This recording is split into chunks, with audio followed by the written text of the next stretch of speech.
Welcome back, ladies and gentlemen, to another episode of the Flash and Dash podcast. We took a little bit of time off, but we're back. People got stuff going on, but we are here, ready to bring y'all the best and the new information in the gaming world. My man, my partner in crime, Dash, what's up? In the flesh, baby. What's good? We out here. And of course, the best producer in the business, Dre Dubs. What's happening? Okay, so that is the nickname we're gonna go with, huh? Hey, Dre out here. Dubs. That's it. We put a stamp on that. That's official. We're We're running with that 100%.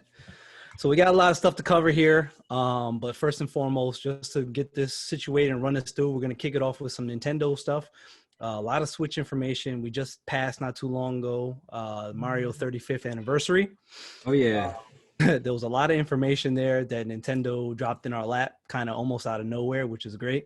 One, they gave us Super Mario 3D All-Stars, which is huge because this was like speculation from like the beginning of the year, right? So they gave us on Switch, you can get, it's a compilation of Super Mario 64, Super Mario Sunshine, and Super Mario Galaxy. So they're giving you all that fire for $60. So so Nintendo was holding that in their bag. That was, and this was one of their E3 announcements. So they held on to this as long as possible. But this is information that they would have dropped on us in E3. But obviously, Corona, we didn't get that this year. Ooh. So they dropped that in our lap. So for $60, you can get those three fire games in one package. Like they could have sold any of those games solo, like remastered for like $50.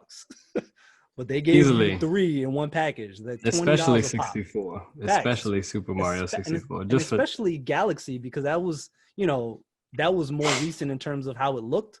So you could have easily just repackaged it and thrown it at you and be like $60. And people would have bought it because anything you put on Switch, people are going to buy. Yeah. So they're going to pay the Switch tax. And if you don't know what the Switch tax is, that means that whatever game they put on Switch is going to cost more, even if it costs less on another system. You were correct. Perfect example of Civilization was one. XCOM was another example. All Burnout Paradise. You could get Burnout Paradise on your Xbox for like $10. The Switch version, $50. Easy. Hey, but you know what? The Switch tax is a reason for it. That's why we pay it, because it is what it is. They threw a new Game & Watch, the Super Mario Brothers Game & Watch, physical little joint, which is dope for the old school heads, retro. If you like that, then if you like Game & Watch from back in the day, you'll love that. They gave us something weird also along with this, which is the Mario Kart Live home circuit thing. Yeah, that was odd. Like, I didn't expect that. I see where they're going with this because they needed something for the holidays. They needed something for when the kids look at it, because it's something physical, right? It's a physical cart. You can get the different style carts and you set up checkpoints around if you have the space for it. Because let's be real, everybody doesn't have the space for this. You might not even have not even if you have the space for it, you might not have the flooring for this. Because if you got a carpeted setup, this ain't gonna fly for you. This is hardwood floors only. So you set up checkpoints. You can set them up in a way where it will mimic whatever style map you want. If you just want a big oval, if you want like little twists and turns, you set up the checkpoints and then you can initialize it and it'll set it up and whatever. It's dope. I mean, because like you're playing the game on your Switch, it's like kind of like a almost first person. It's like just over the shoulder type cart. Right. Like, your view of the cart. Right over their head in the cart. And like, so like if you get hit by a shell, like the cart stops. Right. Stops for a second and then it'll keep going. It's dope. It's cool. It's a niche thing. Will people buy it? Yes. People that have the space for it and that have kids and that have the proper setup for this. Did they give a price for this? No, there's not that I've seen. I feel like this is easy. Bruh. So how much were they doing the game itself circle thing for the fitness band? It was like I'm sure each cart will probably cost you, bless you, will probably cost you like $20 at least, maybe 30, right? You might be they'll probably sell it with one cart, like a bundle thing, probably for like $60. You'll probably get the cart and a setup and whatever checkpoints to get you going. And then additional carts will probably cost in the $20, $30 range. Speculation. But if I'm right, hey, just one more bag for me. I seem to be hitting this pricing thing pretty good. Also, they gave us Super Mario 3D World, and Bowser's They Fury did. mixed in with it. That was from the Wii U. One of the few shining points of the Wii U was this game, The Super few. Mario 3D World, The which very was few. excellent. It's for anybody who hasn't played it, it's very much like it's a co-op style Mario adventure, where you can 1 to 4 players. It and each character kind of controls different. It's very reminiscent of Super Mario Brothers 2 on the NES, if anybody played that, where that's where you started to notice differences in the characters. They gave them different abilities and stuff like that. Dope. If you got, and that's going to sell. They're going to repackage it, sell it for $50, $60, Switch tax. People are going to buy it. People are going to buy it. There's no mincing words with that. People are just going to buy it. And the day of that, when that information dropped, they immediately gave us Super Mario All-Stars reskinned on the Nintendo Online, on the Super Nintendo Online. So basically what that is, for anybody who remembers the Super Mario All-Stars from Super Nintendo, it was original Mario, Mario 2, Mario 3, and Lost Levels. And those were in their original skins, 8-bit from NES. This package, however, is reskinned in 16-bit art, like the Super Mario World skin art. So that means the original and Super Mario 2 and Super Mario 3 all look like as if they were on SNES as opposed to NES, which is dope as fuck. That's actually cool as shit. I actually gotta get my Switch and check that out. So check that out. Honestly, on the SNES Online part of the Switch Online, service. Got to have the Switch Online service to play that, but if you do, you get it for free. And the biggest, and aside from the Super Mario 3D All-Stars game, the biggest news out of this for me is the Super Mario what's it called? Let me look it up real quick. The Super Mario, why am I not seeing? Oh, Super Mario Bros. 35. Oh, okay. And what Super Mario Bros. 35 is, if anybody who's played Tetris 99, this is what that is. So you're going through the Mario level. It's kind of like the original levels. This is so all you go through that level, 35 Marios in different battle royale style, and you just go through. So and whenever you defeat enemies, it throws those enemies at other players in the battle royale. So very much like how Tetris, you're playing through, you do lines, it'll throw those extra blocks, the extra garbage at other characters. That's what this Mario 35 is gonna do. You defeat enemies, 4 or 5, it'll throw them at somebody else. It'll be interesting to watch. Yo, it's going to be dope as shit. And I think that goes live sometime in October. October 1st, that goes live. And again, free if you have Nintendo Online. So you just fire that up. You paying for it. Might as well get on it. Same thing with Tetris 99. I mean, just throwing that out there. I mean, you have access to it. I know you trash, but I am terrible, but I would definitely maybe consider running you in that. Facts. Before we move on, do you care? What of this do you care about? Because you're one of the few people that have a Switch aside from myself. For me, out of those, I'm just directly attached to the nostalgia of 64, Super Mario 64. Right. Because that was one of, outside of the SNES, that was just happened to be in my house. That was one of the first consoles that was introduced to our household for a while. So that was one of those titles that I was most intrigued in. But from what I've heard, the reception of the bundle isn't the best. And I'm curious to know why. Because I'll tell you why.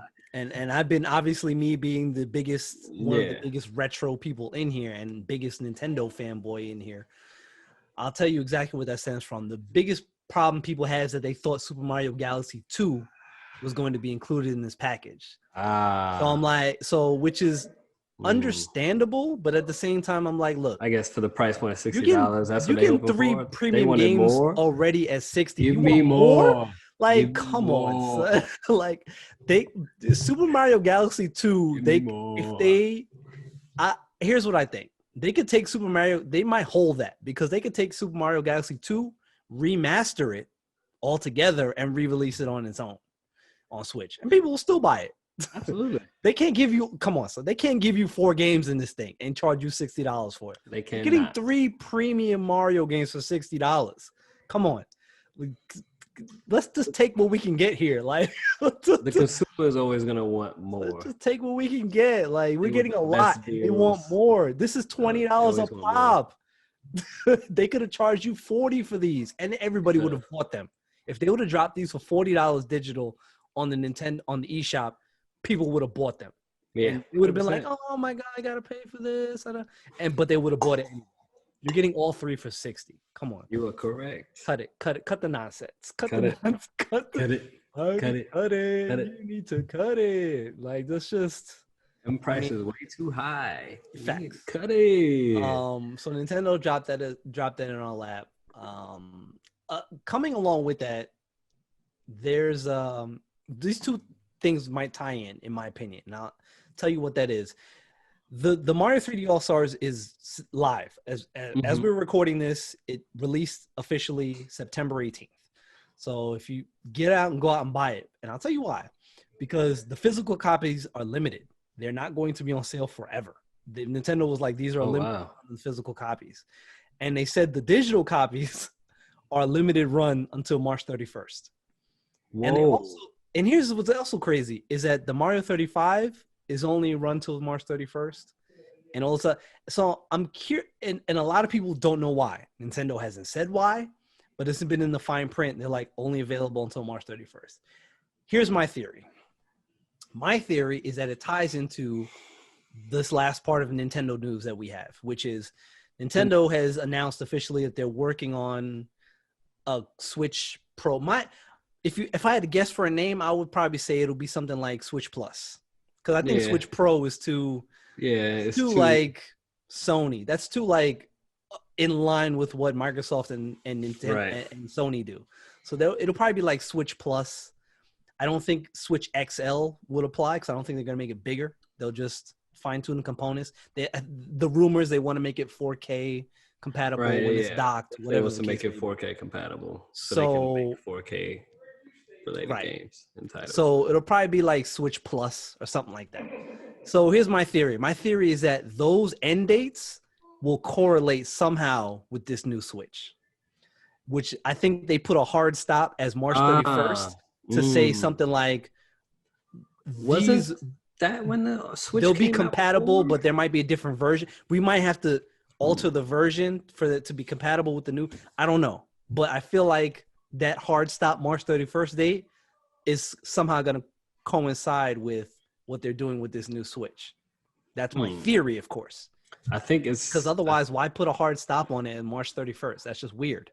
Like, why wouldn't you want to sell, especially a digital game? If you're like, here's Super Mario 3D All-Stars, premium 3 Mario games from the past in one package. Why would you put an end date on the digital copies? I think you're 100% right because literally, 3 years from now, or it'll be 4 years from now, the Nintendo Switch's birth date or release date, the first one was March 3rd, 2017. So it's time frame. It's fitting in the release time frame.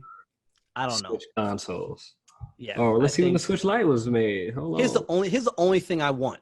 If we're talking about a upgraded Switch, obviously a mid-generation type of thing, an in-between before whatever Nintendo's next console will eventually be, which I don't – quick note on that. I don't think they don't need their next console to be anything largely different than the Switch. Because the Switch is the Switch might go down as Nintendo's greatest console, period. And that's a hard sell considering it already outsells the Wii. Yeah, from a sales perspective, it's already up there. But Nintendo's best console ever is a Super Nintendo. Most people will agree with that. Yeah. The N64 gets a lot of honorable mention. But if you go back through the N64's catalog, it's dicey. Yeah, it's a little there's a few bangers that you remember, like you remember GoldenEye and you remember Mario Kart, Mario Party, and the wrestling games. And then after that, you're like, what else is there aside from Perfect Dark? You're like, they got Turok. Turok was okay, and of course Donkey Kong. But you're like, okay, there's not much else there. Super Nintendo's the premium A1 Nintendo console, and the Switch is really about to pass the Super Nintendo, which is crazy. I mean, just for the But simple fact that it has the capability to do all these ports will allow it to be that on its own. You play shit. You could play The Witcher on that joint. Yes. Is it going to be 4K? No, but really, with a console that you get to take anywhere with you and play whatever, do you really need it to be like? No, you're trying to play it as long as possible without sacrificing the battery life. There's but so much you can maximize with a device that you can hold in your hand and play. Correct. Like vision, like spec wise. Like, come on. PSA, unless you're playing xCloud. Which I can. We'll get to that. I thought that was a nice segue. We'll get to that. That's a perfect segue. I'll tell you what, because we're about done with Nintendo information. So there's that, because nothing else is official. And with that said, call Microsoft. We're gonna start there because we'll get to the rest of this, but Microsoft went first, so Microsoft is up first on our list. Okay, first let's the leaks, the quote unquote leaks, right? Okay. Which led to all of this. Yeah. Because I think Microsoft had a date in mind and they had to jump it. But they handled it superbly in true good fact, because this is what Microsoft does. And quick foreshadowing in comparison to what Sony does not do well, which was this pre-order fiasco. But we'll get to that. But Microsoft, they were quick on their feet. Some of these leaked information was 100% put out there by Microsoft. If you don't believe that Microsoft told people to leak information, you're stupid. Now, 100% of it, I don't think they expected it to happen the way it did, because obviously dropping all the spec information like past midnight East Coast time, I don't think was in their plan. Right. But they were quick on their feet and they handled it superbly. So by the time everybody woke up that next day, oh my God, the internet was on fire. It was 100%. The internet was on fire. It's because we got the Series S design, we got the price, we got the Series X date, we got all the dates, prices, everything. So first and foremost, Xbox, because we already know what the Series X looked like.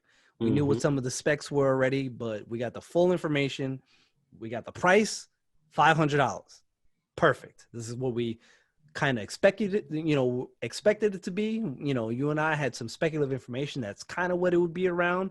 We had fumbled around with maybe 600, but that's not realistic considering that Microsoft has been pushing consumer friendly. $600 is not consumer friendly. So there's no way Microsoft was going to go $600 on this.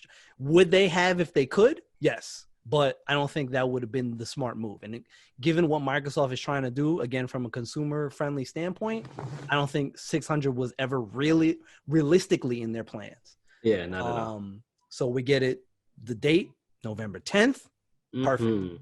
Nice and early, right before, early in the month, right before Black Friday, but enough time where you can get restock going maybe before like the Christmas time really hits.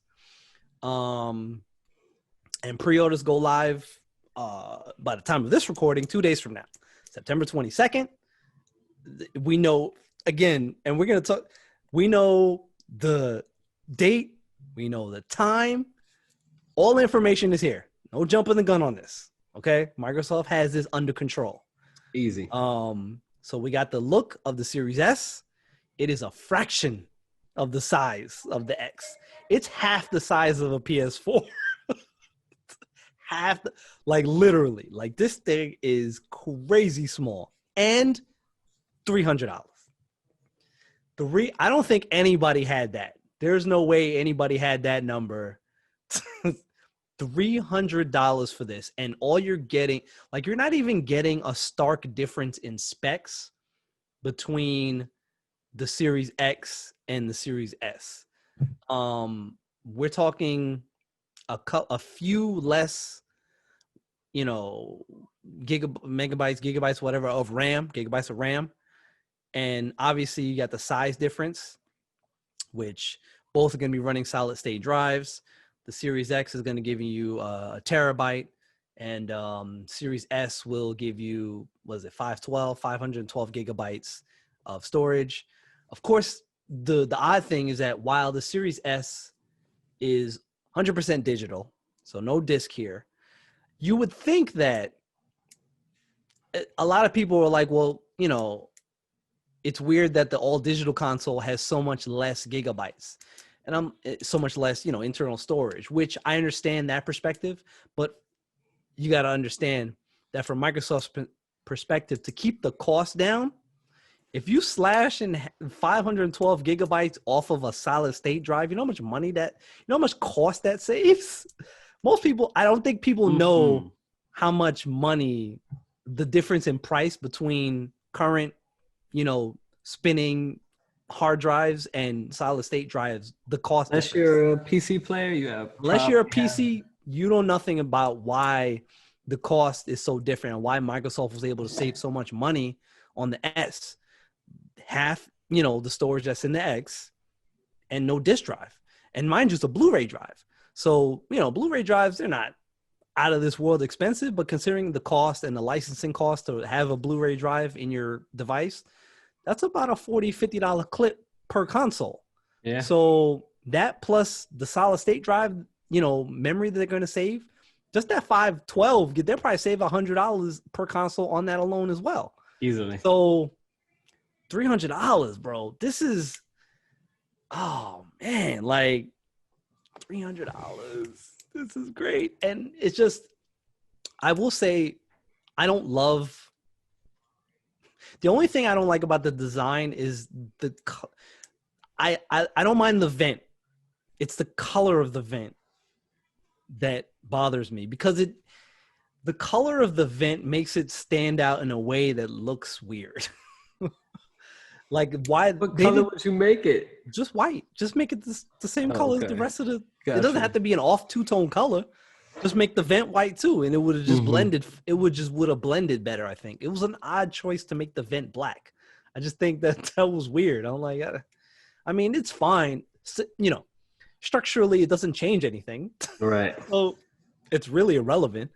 And it had to have a vent, you know, obviously these things, what we know now about cooling, it's necessary for these consoles to look the way they do. Hell, even the PS5 is necessary. Their design is structured around it, you know, if you look at the PS5 design, yeah, it looks like a router, but you look at all the openings, that's for airflow. All those funky openings that are in the PS5, that's for airflow. These consoles need to have these cooling as they get more and more on par with what is a PC, a gaming PC.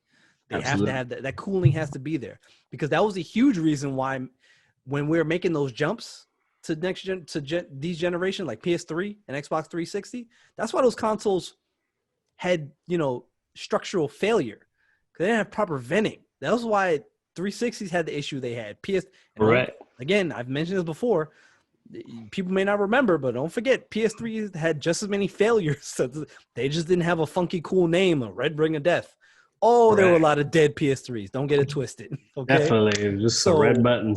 Facts. That joint, when it crapped out, it crapped out.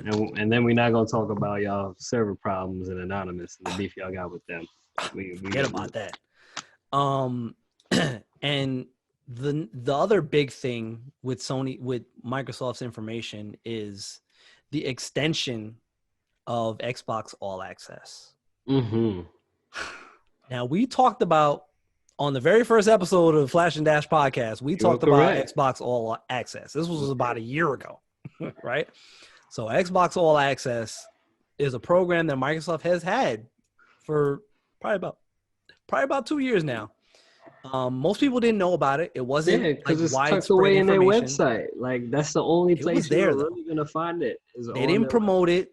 There wasn't a lot of promotion behind it. I think they kind of wanted to see, you know, how it's like you make something live, without promoting it. It's just like, oh, let's test this out. Let's see how it goes. So now they're expanding Xbox All Access to all, 12 more countries. They're pushing it a lot more here in the US. And if you don't know what Xbox All Access is, here we go. For one price, and I'll get to the price. For one price, you get your console and you get your access to Game Pass Ultimate. and inclusive of Game Pass. And it's like just 2 things. Yeah, sure, just 2 things. But here's what's in Game Pass Ultimate: access to whatever backlog of hundreds of games that are there. Yeah, about all new 200 plus Microsoft now. first-party titles. So whenever new Halo drops, boom, straight to Game Pass. Gears, straight to Game Pass. Forza, straight to Game Pass. So, and plus all the indie crap that's there that is excellent. They got a lot here. Streets of Rage 4 went straight to Game Pass. And they got third-party titles too, like Borderlands or whatever. Outer Worlds went straight to Game Pass. Okay? Correct. So Game Pass is an excellent value. That's the best value in gaming, period. And included in Game Pass, obviously, is your access to Xbox Live. So you get your Xbox Live Gold subscription. And you have access to what is now the previously known as xCloud, which is now just cloud gaming, has now gone live to all Game Pass Ultimate subscribers. So you can play it on your phone, on your Android phone, your tablet, PC, your Xbox, whatever. Yes. And I use it. It runs over Wi-Fi. It runs flawlessly. Over cell, it runs good. It really depends on your connection. It's the same. It's like if you got a good connection, it's gonna run good. If you're in an area where you got a shitty connection, it's gonna be a little sketchy. But that's what you expect running it over a cell phone with anything, over cellular data. And this is 4G. I'm not even talking about this is LTE. Right. I'm not talking about 5G or anything. I don't have all that. So this runs good over LTE. I had a good cell connection running The Witcher 3 on my phone through cloud gaming. And how did it look? It looked fine. It looked. I mean, and now, granted, you we're talking about this is an S8 Plus. We're talking about a screen that's, can only output so much pixel wise, but it looked clean, real clean. So it's like the smaller a thing gets, the better it can look. Absolutely, kind of compartmentalized. Yeah, that refresh. I played Hot Shot Racing on this. Okay, and it ran perfect. So cloud gaming is going to revolutionize gaming. That's included in Game Pass. And there's more. EA Play, formerly known as EA Access, is coming to Game Pass over the holidays. They haven't put a hard date on yet, but it's coming. So you get that. So everything that's on EA Play, you do your trials for these sports games, UFCs, all this. You get whatever's in their vault. Titanfall, Battlefield, all of that, bam, right on EA Play. Star Wars, included the Star Wars, all of that, whole joint. When Star Wars Jedi Fallen Order eventually gets to the vault, that's gonna be in there too, because eventually the time is ticking on that. Yeah, that's gonna be in the vault. That's gonna be in the vault. Been there already. It's gonna get there. It's gonna get there. All of that's included in Game Pass. All of that is included in if you get an Xbox All Access membership. Now, EA Game Pass Ultimate by itself up front is $15 a month, right? Right. So if you get approved for an EA Xbox All Access, what that will get you is if you sign up for one of these new consoles that drop. The Series S, that'll cost you $25 a month. If it's a Series X, that'll cost you $35 a month. What does that mean? That means let's use the Series S as an example. That means for $25 a month, you're getting... Nah, don't use the Series S. Use the $500 value. We're using the one... X. No, I'm going to use the S because technically it's a better value over time. It's a slightly bumped up value, better value. Because like over the course of the 2 years, the X saves you 20 and the S saves you 60. But no, I'm using the S as an example, and I'm going to use the S as an example because it's the console that Microsoft is really getting behind because it's going to be their mainstream console. This is the one that they're going to get the most people to buy. And because the X is going to be kind of like the higher end, it's the higher end console. Yeah, so it's the one you'll get the 10% of gamers to buy, the hardcore, the power user, whatever the case may be. That's who you're going to get. But they're targeting customers this is the Series S customers that they're targeting. Right. So for $25 a month, you get an Xbox Series S and Game Pass Ultimate. No upfront cost. No interest. No interest. No interest. That's None. wild. So what that means is, and they lock you in for 2 years. Very much like cell phone or your cable and internet is a prime example. Like when But you can't when pay out of it though, correct? you can. There is no early repayment fee. I saw that Right. as well. Very So good. there is no early repayment fee as well. Because a lot of things like Like your those phone, other services, your phone, you all that, try and pay off your they're phone, gonna you hit gotta you with pay them early another payment fees. $300. Like, what do you mean? They're like, no. I We need to paid lock for the you into phone, so now I have to pay you $300 to actually get the phone after I Yeah. paid it off. Facts. I'm just holding on to- Microsoft is not doing any of that. This is 100% consumer friendly. The only, again, catch is that you're locked in for 2 years. But again, there's no repayment fees. There's no early repayment fees. So you could pay off more of it over the course of So time if you want locked to. in, you're But not really locked in. locked in, but not locked in. But but you lock in up front, right? Because there's Right. no cost up front. So you lock in for 2 years, no cost up front, $25 a month. And it's crazy because you pay less for it over time. Because if you paid for an S up front for $300 and you spent $15 a month on Game Pass Ultimate for 2 years, that would cost you more money if you did the the Xbox All Access deal for 2 years for the S, $25 a month. So if you already have a Game Pass Ultimate subscription, for $10 more a month, you can get a whole console at it. A next gen new console thrown in on top of that for an extra $10 a month. And they'll actually probably Bro, have them available for come you on, because they son. want to be lying about their hardware Right. availability. They're gonna have that there available especially because they want this to be they're gonna have. I feel like they'll have more of these available than they will X, just because production. I could agree with that. Production. And Definitely they agree want to with get they want to get more of these. It's a cheaper one. They want to get more of these into people's hands, but they're not sacrificing a lot spec wise because it's going to give you 1440. Excellent. 1440 is more than excellent because after the 4K TVs that a lot of people do have, they don't have HDR capabilities. And you have a 4K, correct. you do not have the HDR capabilities, you basically running at 1440. Exactly. The Series X, the biggest difference, yes, it's going to be a clip or two faster than the S, sure. That's because that extra RAM, and it's not a lot of extra RAM. Again, like 2 or 3 gigs more. Is the resolution. This is the biggest difference between these two things is resolution. Yep.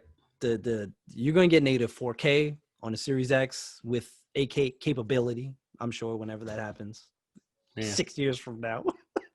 But that's the biggest difference. The target are these people like me. I don't have a 4K TV. I don't have any plans on getting one. No time soon, unless one of these TVs, take a crap. Then it's by default you have to upgrade to 4K because they don't sell anything without 4K right now. You can't go in and be like, yo, where the 1080p? They're like, no, you can't. Dude, what are you talking about? You get a 4K for $300. What do you? What do you mean? So 1080p's here. So, but for me, coming off of being a power user, I have an Xbox One X. Coming off of being a power user, I have no need for 4K. I don't use the 4K on my Xbox One X. I don't have a need for 4K. I don't have a need for 4K within the next 5 years. I see you having a 4K monitor before you even have a 4K TV. And if you have that 4K monitor, I could believe that. I just don't think I could believe that. And here's the thing: I do most of my gaming on the premium, on the astute size, anywhere between 27-inch and 32-inch monitor. And I don't feel like that's the sweet spot for 4K. I just don't. I think 4K is big. That's where you really take advantage of. 42 to 55 without losing the quality on frame rate, without paying for a $10,000 TV. 27 to 32 is where I do a lot of my gaming. Full HD is right here. I'm not losing a lot of space on the screen. Refresh rate is good. I'm good with 1080. Like I don't need to make that jump because I don't have I don't have anything to support it, and I won't anytime soon. So I don't need to spend the extra $10 a month from 25 to 35, or the extra $200 up front for the Series X. And I'm good with the S. I'm fine. It'll work good with my space. It's smaller. That's perfect, because the Series X is huge, which is fine. But it's a beast. It's a beast. Yeah. And it needs to be with the components it has in it. But I'm good with the S, bro. I'm good with the S. I know a lot of people are gonna be good with the S, and I see the differences being so close. The systems were designed so close spec wise and component wise that most people won't miss, like, oh man, I'm missing so much by not having the X. Like, you're missing, the only thing you're missing by, if you have a 4K TV, you should be getting the X. Correct. Like that, that's what you should be getting. But if you don't, you probably don't need the X. Because we waited all this time for next gen. We've seen that, and this is what. And look, your TV now. This is what next gen is. Next gen, and I've told people that I've screamed this from the rooftops for a long time now. Next gen is not about graphics. Next gen, we got 4K now. Okay, right. One X got 4K. PS4 Pros got 4K native. Nobody's pushing an 8K game out right now. That's not happening. Anybody that mentioned anything about 8K missed me with that, because you're just saying that to say it. You know nothing about anything. If you even mention 8K being an advantage over something else, just go away. Get off my lawn. Because you can't even relate that to anybody else probably within a 0.5% in the whole world rocking with 8K TVs with their video games. Because there ain't no 8K TVs right now. Just get off my lawn. Unless only people who should be even having that discussion are $10,000 TVs. Yeah, correct. But I just next gen is not about graphics, because we have those graphics now. Next gen is about speed. It's about quick resume, which we saw. We got a Series S trailer that showed off quick resume. It showed off the load times. And let me tell you, that load time between the current S and the next gen Series S for, what was the Outer Worlds? Bro, there was like a whole minute difference. By the time the S got into game, the Series S was already, he was already in shooting and done like a quarter of the level. My goodness. This is where it's at. That's what next generation is. It's not graphics. It is it's solid state drives. It is speed. It's quick resume.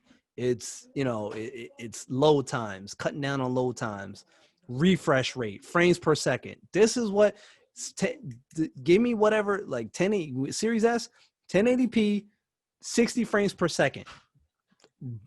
Standard. Like that's what you want out of next generation.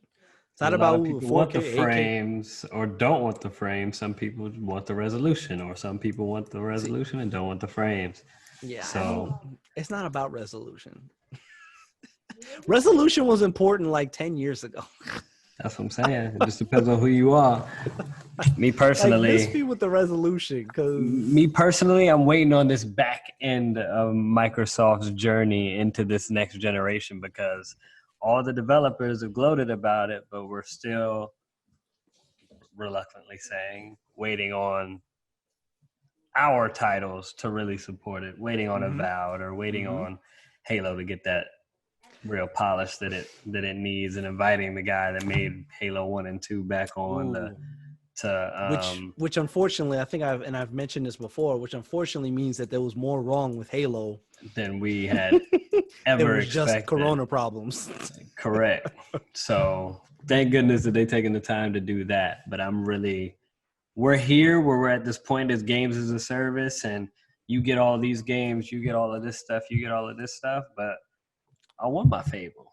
Bro, I need everything. And Fable, straight. That's going to be straight to Game Pass. So again, games you're not going to spend $60 on. And the same thing with PlayStation just coming out, not even maybe 2 days ago or yesterday, actually saying that Come up off that 70 on PlayStation Plus, on your PlayStation Plus subscription. Mm-hmm. They will not ever put a new first-party game on their subscription service because it is quote unquote unsustainable. Whatever that means. Which Like, basically get off my means lawn, what I Sony. hear is That's lazy. You don't have the pocket. You don't have right. You don't have the pockets to really play that risk with your first party game. You don't have the backing enough to really just potentially risk your game not receiving whatever. But especially when your PlayStation Plus has been lackluster for years. It's the reason why Sony, another reason why, in my opinion, Sony, well, hey, look, since we're going to talk about Sony. We can get here. Since we can, and I got a couple pluses for Sony too, mind you. I got a couple. Since we're not haters to just be hating for no reason. Here's what we got. Sony got their information out there finally a week later. They scrambled. If you think Sony didn't scramble after Microsoft, if they had their information confidently locked and loaded, you would have got the Sony news the next day after Microsoft released their information. Don't get it twisted. Sony absolutely wanted to charge you $600 for the PS5.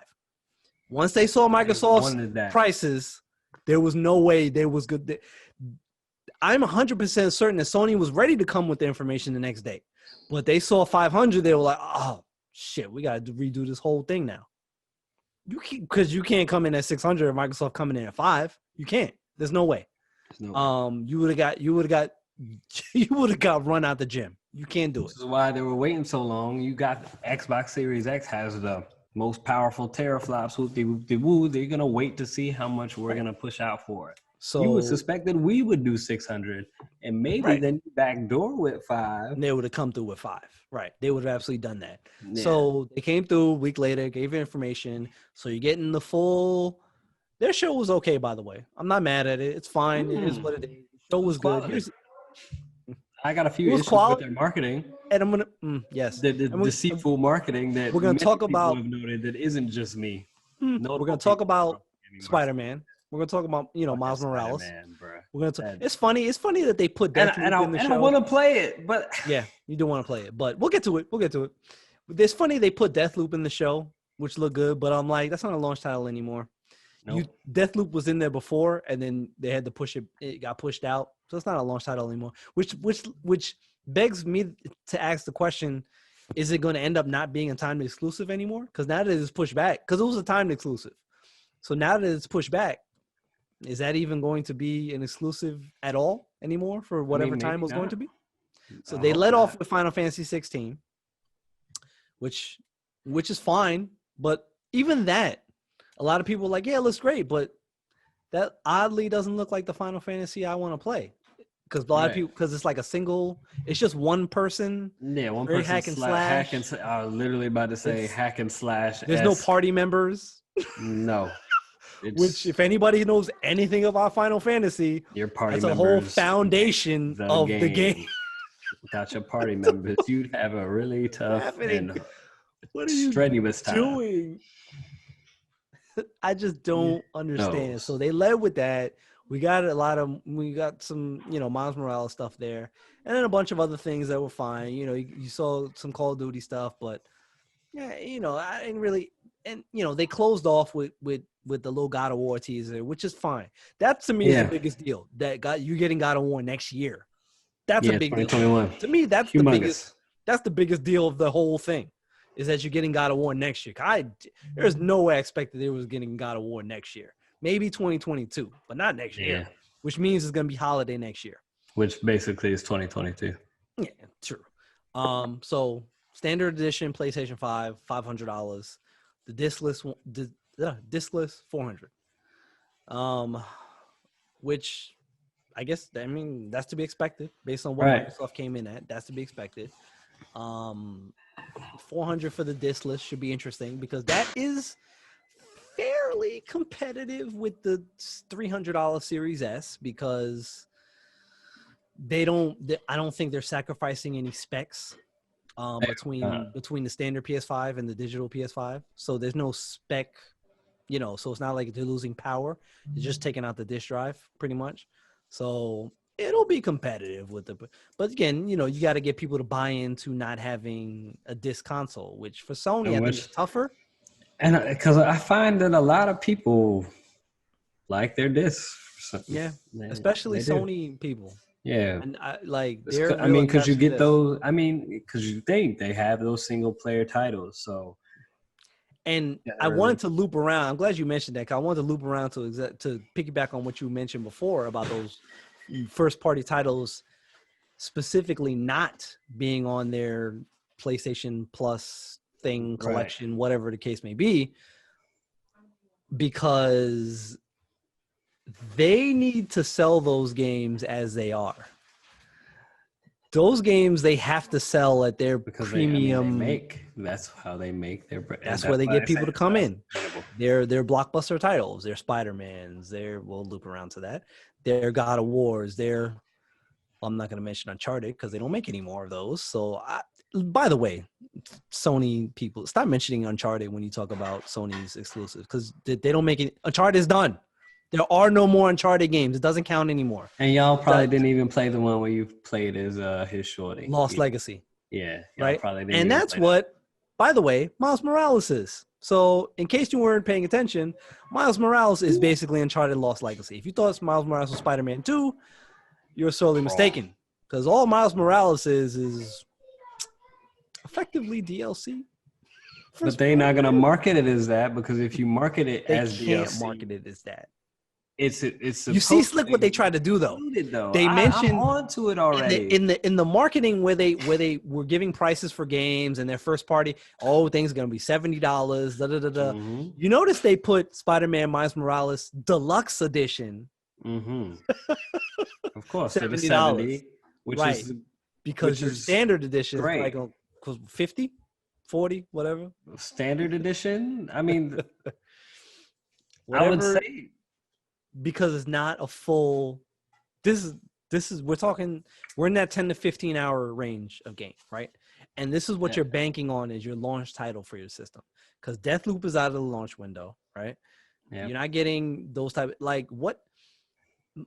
My biggest thing is in the comparison world, right? Where so many people are, talking about Microsoft versus Sony, and again, I'm kind of out of the state of co-signing to that because play what you want to play. It's really everybody in it. By everybody existing, all games get better and the consumer wins. But between the two systems, there ain't much of it. Yeah, Microsoft lost Halo out of the launch window, but we have Game Pass. There's no large scope of games for either system. Like every time somebody mentions Sony and the PS5, they're like, "Oh, we got Spider-Man." Like, okay, what else do you have? Like this laundry list of games coming out this year for the PS5, and you don't have this. Y'all play them, y'all beat them, y'all done with them, and that game is you're gonna get your PS5, you're gonna get Miles Morales, and you're gonna be done before the weekend is over. And what else are you gonna be playing? Literally, Bug Snacks. Hop on you. Nobody playing that. Ratchet and Clank will come out eventually, right? Hey, that probably make the holiday. Ratchet and Clank. That'll make the holiday, sure. But okay, what else is there? Which is why they had to announce this little fake Game Pass PlayStation Plus. And it's literally playing the games that all of you say that you have completed. Mind you, I will say this is great. This is absolutely phenomenal for the new PlayStation consumer. Somebody who's just getting into PlayStation, not played any of these games. That's what this is. On PlayStation Plus, you get to experience these titles that everyone else will get to experience. Correct. God of War. I don't even think Spider-Man. Last of Us. God of War. Last of Us. Uncharted 4. A clip of them weren't even just Sony games. They were like cross-platform games. I'm like, why do you even mention that? So you get that from Sony. But as I think Horizon's in there. I'm committed, not sure. Horizon Zero Dawn. And speaking of which, apparently Horizon Zero Dawn, the new one's not even a true sequel. Forbidden West. It's not a true sequel. No. What do you mean? What do you mean? Did they Spider-Man this out too? Here robbing y'all? That's basically another like Miles Morales type joint. Wow. But here's the scheme. Here is the scheme, right? Because you get it now. They don't know if you do the free upgrades or not, right? But generally the standard is you pay $20, you're gonna upgrade to this new edition. Right. When you pay $20, say you bought Spider-Man and you have it on the PlayStation 4, cool. You're gonna get your upgrade for $20. You get your PS5, get your $20, you upgrade to the new one. Guess what? It also includes all the DLC. Mm-hmm. But guess what's not DLC? By market strategy, Miles Morales. And how much do you have to pay to play Miles Morales after you buy into this $20 upgrade? You got to pay $50. So bringing your grand total to $70 either way. Ouch. That's Literally painful. either way. You're paying $70 for Miles Morales no matter what. Right. And these are facts. For 10 hours. This is not conjecture. We're not here For to throw 10 hours. shade. This is facts. There's no, because if this is not Xbox would opinion. do this or Microsoft would do this, I'll be a little ticked off. Right. Nothing we've said here But is opinion. Microsoft has just been so consumer friendly, we just can't be mad. So consumer friendly, and they just keep doubling down. Microsoft gives you so much value.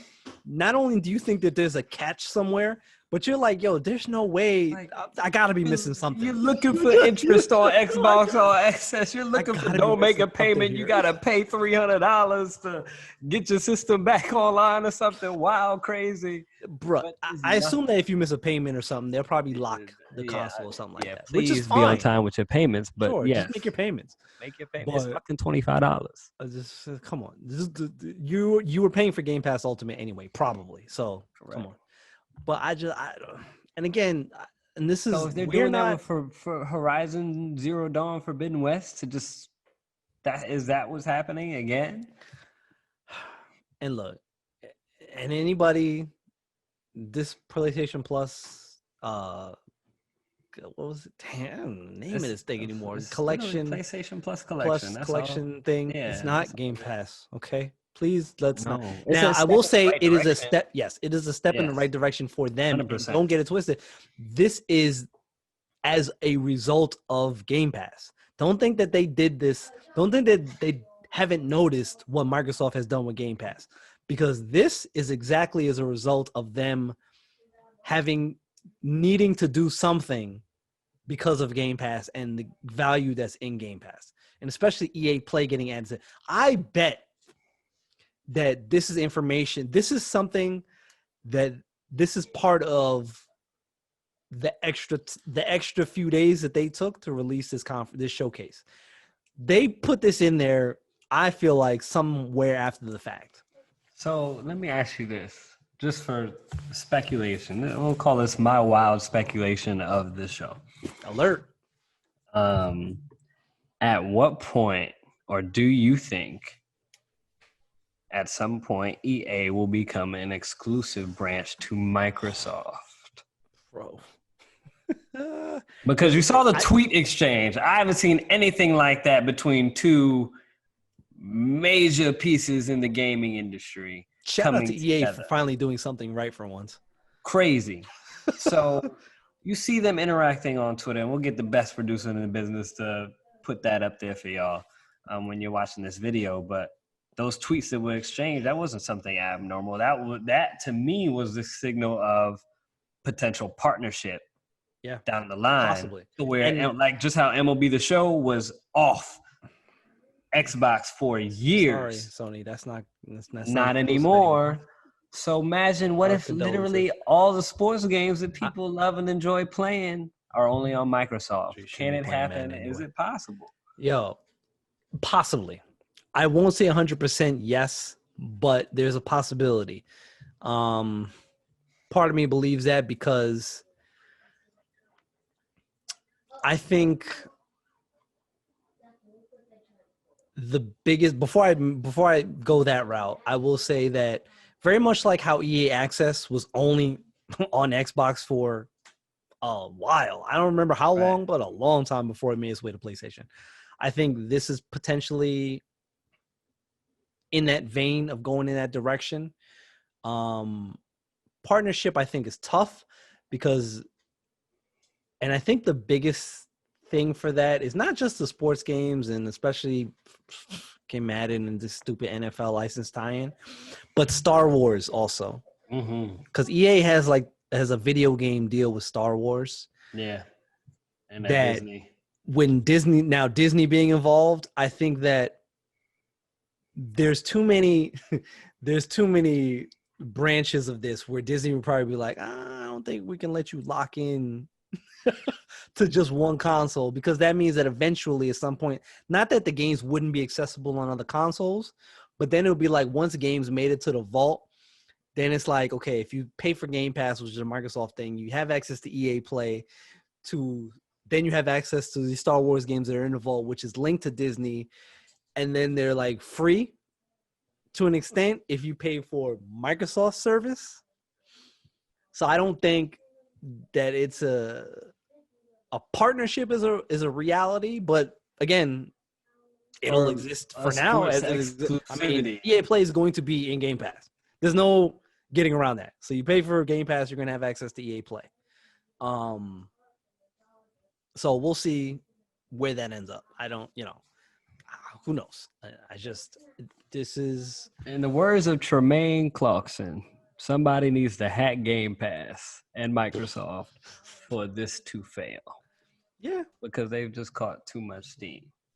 Yeah, that's true. I mean, Game Pass is... Look, I've been playing games... We ain't no surprise now. Smooth like 30 years, right? And I've seen it all. The generation of consoles and just like the home consoles and all of that. But I'm like, all that time, the Game Pass is something. This is unheard of. This is literally unheard of.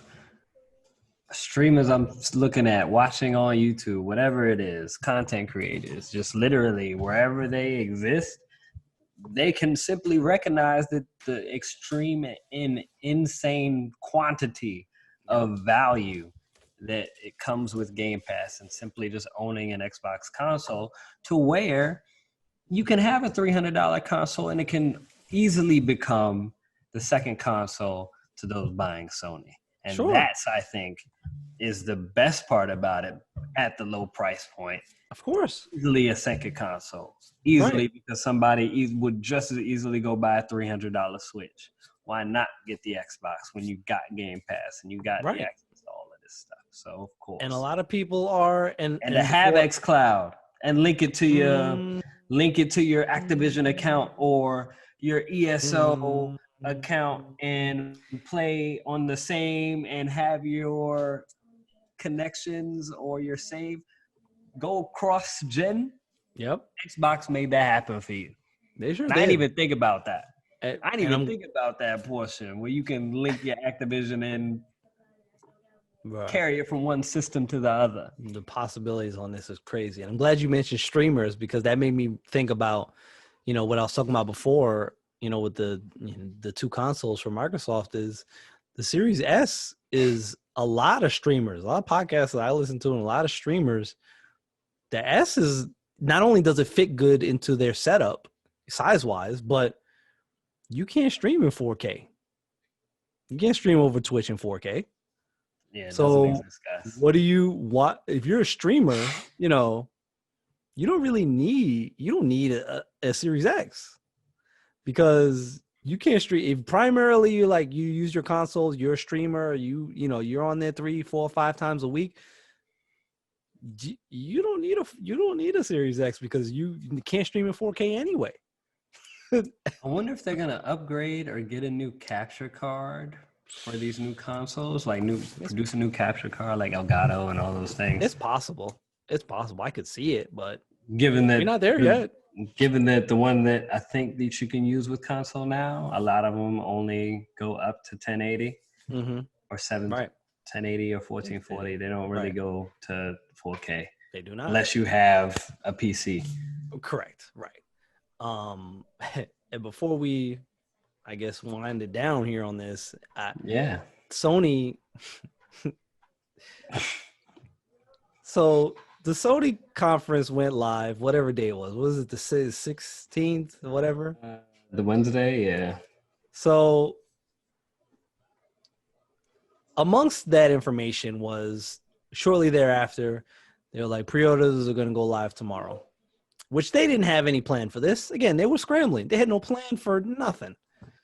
And that is evident because at some point, Wednesday evening, and I think the first was some Australian. Oh, you're talking about the launch. These pre-orders went live. Oh, no. Oh, no. But hold on, wait. Before you go, I want you to prelude with the fact that that leak came out maybe not a week prior on IGN, right? Yes. Where they said that the fact that they were going to have to cut down on production almost 4 to 5 million units due to chip issues. Allegedly. And then a week later, another leak came out where Sony denied all claims of said thing. Yep. Said thing happening. That leak don't get IGN for no reason. That happened. There was a lack of production for these consoles that got leaked and ended up, I guess, debuting sooner than expected.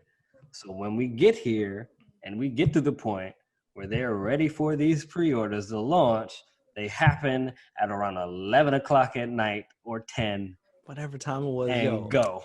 Yo, first of all, the internet was ablaze. And by internet, of course, we're talking about Twitter because that's where look, if we're talking about news, that's where all the news goes first. Immediately. Twitter is the news Something is outlet wrong, go to Twitter. Of the world. Right. Oh man, this was an absolute disaster. These pre-orders went live unannounced. One retailer overseas, I think Australia, they went live. Walmart was like, well, we're not getting left out there. Walmart jumped in there. Best Buy jumped in there. GameStop, I don't think GameStop, but I think Amazon jumped in there.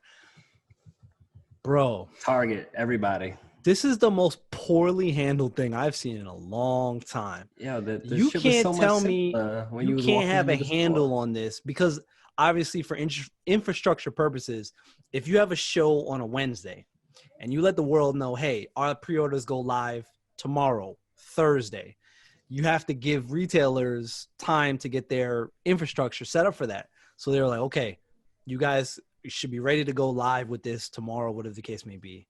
They should have known about this well ahead of time, and that's so crazy. I don't think the retailers knew. They didn't because Sony I'm pretty sure Sony just dropped this in their lap, right? It was just like, whoops. So, they was probably watching it too, like, they was probably reacting in the comments on YouTube, like, wait, what? Hold on, BRB. So Sony dropped that in their laps, and then these things went live. I don't know whose fault it is, whether Sony told them to do it or I can't believe that for a second. If this is by accord of Sony, no bueno on so many levels. That is the worst consumer-friendly thing you could possibly do. If it isn't, then they need to tell somebody something. They need to push off the onus onto the retailers and say, hey, look, we had nothing to do with that. We gave them the infrastructure to make sure things were set up to go for Thursday, and we gave nobody any authorization to go live on pre-orders. Correct. I feel like that's something you would say. No, if that was the case. Of course, but they've been lying since March. Which also lead me to believe that if with no statement, you lead people to believe what they want to believe. And to me, no statement means that you had a hand in this somehow. You were okay with this pandemonium, which again, I understand that they weren't walking it back. Right. At all. They were just apologizing that they didn't have the hardware, which they said they had. Right. When they denied all claims.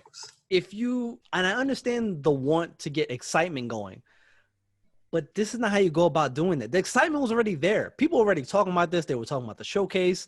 The pre-orders were going live the next day. This wasn't like, in 2 weeks pre-orders are going up, and it was not like even going to be this big game because Fallout 4 did that, or Bethesda did that when they released Fallout. They were like, yo, hey, you can pre-order Fallout 4 right now. Cool. You got 6 Right. months to get This that is- game and get how many ever you need. And Correct. push it out for October or whatever it ended up coming out earlier in the summer. And this was But bungled. these are It was handled consoles. poorly. The pre-orders were there. People were putting them in their carts, couldn't get them. Some people got them. Some people thought they got them, Resale. and then Wow. the Oh people my were sending goodness. out. People were tweeting their emails that they got from Amazon, talking about, well, we know you purchased a pre-order, but that might not be available to ship when it's supposed to ship, and it's just like, this is not how you were supposed to go about this. This is not how you handle this. This is not consumer friendly. And again, you have to use Microsoft as a comparison, because Microsoft is like, look, and they were there. Microsoft was ready with the shade. Laughing in the The shade background. police were ready to go. Yo, They were like, their social media marketing team, boy. they all need raises. Man. Whoever works for On it. Microsoft's marketing, they need to all. I hope they're well compensated, because they were ready to go. They were like, look, oh yeah, Troll is a hype level 9,000 plus. You're gonna get the You'll on get your console. September 22nd. You'll get a pre-order, official time. 8 a.m. Yeah. Mountain time. What it's called 11 a.m. Eastern time. Correct. 10 Central. Here you go, ready to go. This is the date. This is the time, and You got your retailers you can go to and reach out to go directly to your Xbox All Access. there or you won't be go any to get shenanigans Xbox through beforehand. We're ready to go. Come Tuesday, 8 a.m. Pacific time. You can go pre-order wherever you need to. Go, which from now, time of this recording is 2 days from now. Okay, so that's how you handle that. You don't just go, oh well, here's our information, here's our thing. Pre-orders tomorrow, and then that night tomorrow, everybody's like waiting, looking. Everything's on fire. When tomorrow, and people everybody's screaming from the probably rooftops. fishing, And like granted, fishing for the information. And the worst part about it is that you have people. This does nothing for your core consumer. For your core Sony consumer, this is meaningless. Some of them missed out. Because they're trying to, they missed out, but they're like, I'm gonna get it anyway. I'm gonna get it how I'm gonna get it, right? Your on the fence consumer is now gone. Okay, because there were a lot of people that were like, well, I couldn't get one. I was trying to get one, but I can't apparently. So I'm just going to get an Xbox. Plus it's $300. I can get a Series S for $300. So I'm just going to get an Xbox because I know when I can pre-order that. And I know where to go to pre-order that and how much it's going to cost exactly and what my different options are, whether you buy one up front or you're doing it all access. I know what the details are of that. So you have now lost that customer. Granted, we're not talking about, this isn't like, I'm sure the number isn't gargantuan, but yeah, there's a number. There's a number of people that are those people that are like, man, I don't know which one I'm gonna get. That just open their, their Twitter, their social media, and was like, oh, what's going on with the Sony stuff? Oh, let me see if I can get one. And now a whole pre-order for you. Now they're like, I'll just wait. I'll just get Xbox next week, or I'll pre-order Xbox next week. Whatever. Like, this is what happens when you have poor, not just poor marketing, but poor consumer. Just consumer service, if you will, right? Like, this is just, and Sony is kind of known for this. Yeah, I'm about to say they're not. It's not like they're not known for this, but it's not even overlooked. They see it, they recognize. They're like, cool. I'm gonna pay the $70. Cool, it's miles, whatever. I got it. I'm gonna pay this. I'm gonna pay that. I'm gonna get my Sony console, whatever it is, without just simply acknowledging the potential of something having a better value for what you're getting outside of the games, of course, that are phenomenal. They got plenty. Sure. Never will argue that. No. Period. They got games. They got great first-party games. They're excellent. They got them. And I'm not going to shade those games because they're there. I'm not going to shade people for playing on PlayStation. Right? I'm going to shade people that are as narrow-minded, that have never played anything else except the Sony console since we got to that console generation that was PlayStation 1, PlayStation 2, that era, and have just never looked back. And it's like, that's what I play. Nintendo's for kids, and Microsoft is garbage. You know no better. I had 100%. I got shade for you because you come from a place of ignorance. That's just literally point 100% ignorance. We've owned these consoles. We have it. We played the games. One of my notorious, I say it all the time, one of my best games of all time I've ever played was Last of Us. Sure. That experience for me, just hands down, was literally. I've owned all 4 PlayStations, so I don't get to not have an opinion in that discussion because I know I've owned every Nintendo console to date at some point. Same with Microsoft, same with Sony.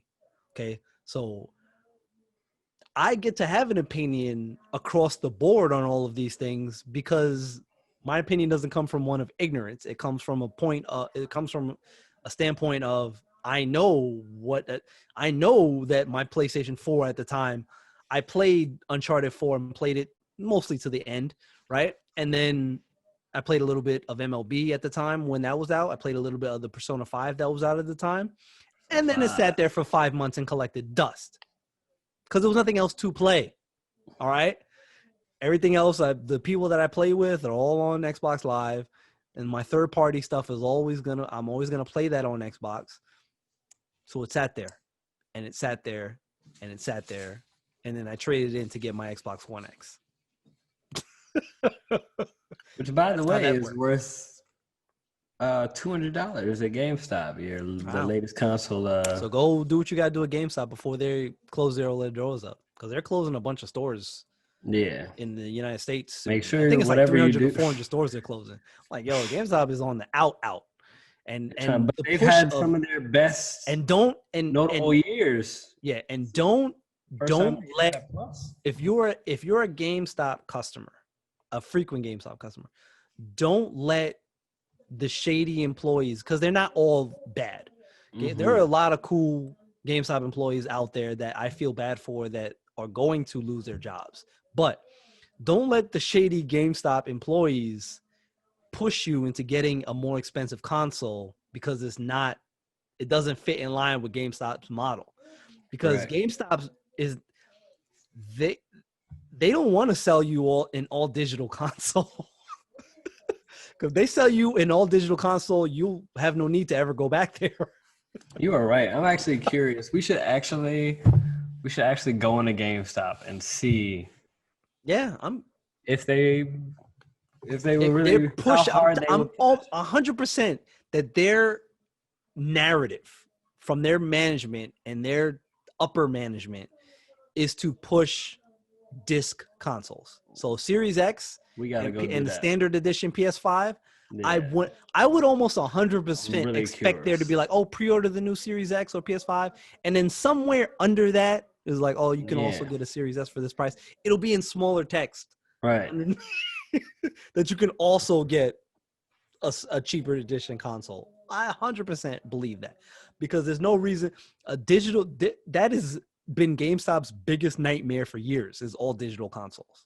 And now that we're finally 100% making that bigger push towards that, again, Microsoft gamers are more in line with digital.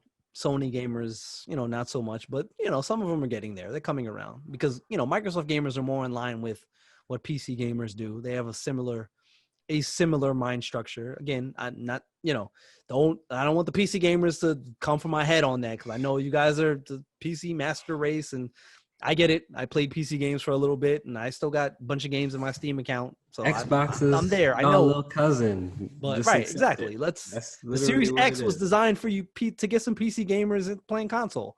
So come on over and hang out. Buy Series X. Because look, what you can get spec wise at that output level, you can't tell me you can get the same thing in a PC for the same price.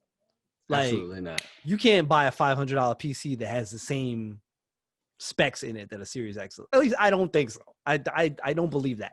Unless you got the parts yourself. Unless you build it yourself. Of them, sure. Yeah. But even that. I don't think because even just a graphic card, I don't know what the GPU comparison would be, but I'm I pretty mean, sure. for 12 teraflops, I'm pretty sure it's pretty damn high.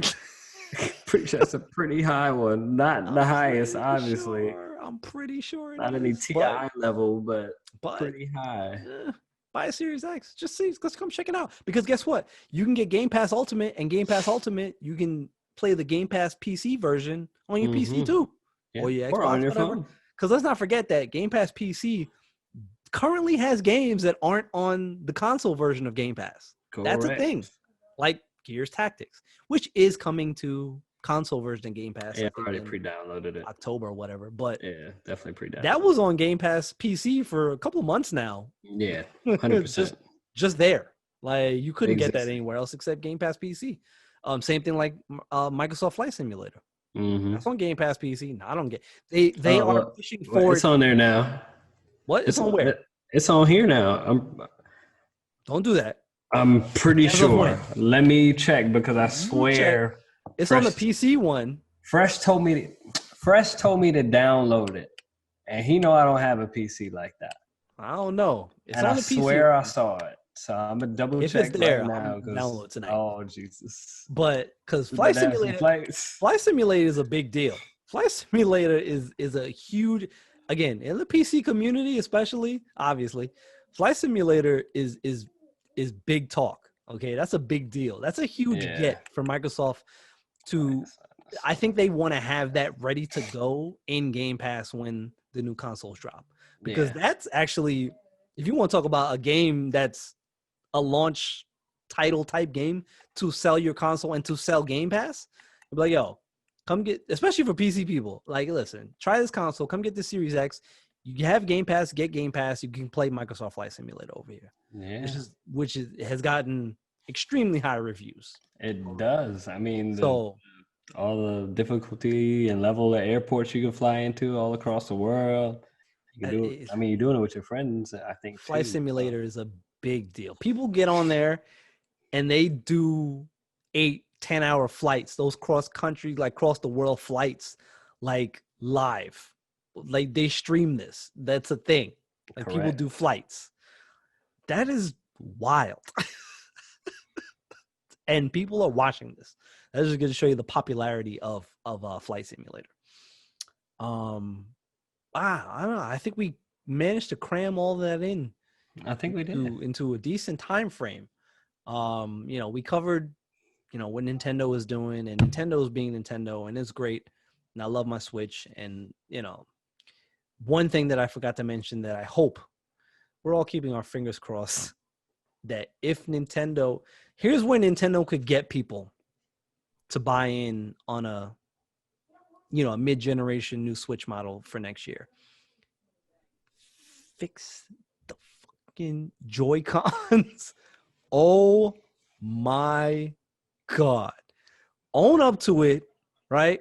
Just understand where your faults were, because they already telling people, Nintendo was already like, if you have a problem, send your Joy-Con in, we'll fix it for free, whatever. Or if it, Are they still doing give you a new one, send it back. Oh, they're still doing that. They are still doing that. Obviously, Corona kind of messed that up a little bit with the delivery cycle, but they're still doing that. Just own up to it. Fix the if they came out with like, okay, we own the problem that we had.